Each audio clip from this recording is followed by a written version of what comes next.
The time for women's suffrage has come. The woman's hour has struck.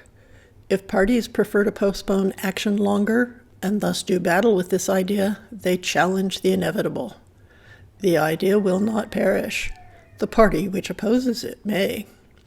Every delay, every trick, every political dishonesty from now on will antagonize the women of the land more and more. And when the party or parties which have so delayed women's suffrage finally let it come, their sincerity will be doubted, and their appeal to the new voters will be met with suspicion. This is the psychology of the situation. Can you afford the risk? Think it over. Some of you have grown old in party service. Are you willing that those who take your places by and by shall blame you for having failed to keep pace with the world, and thus having lost for them a party advantage? Is there any real gain for you, for your party, for your nation by delay?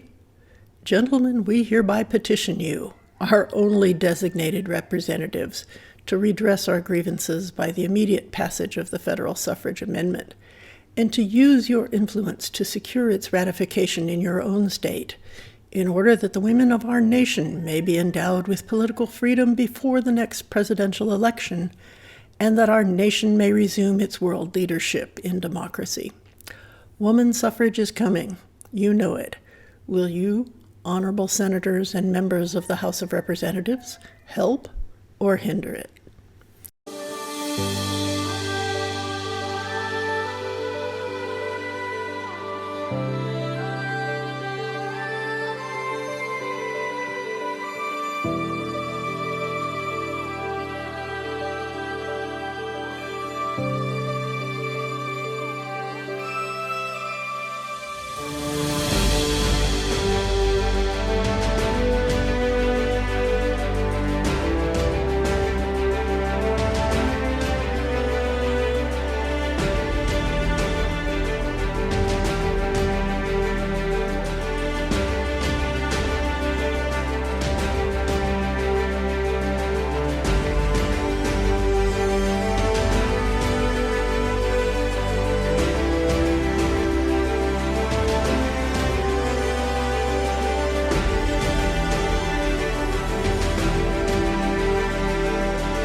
The organized woman movement dates from 1848, when a convention to consider the rights of women was held in Seneca Falls, New York.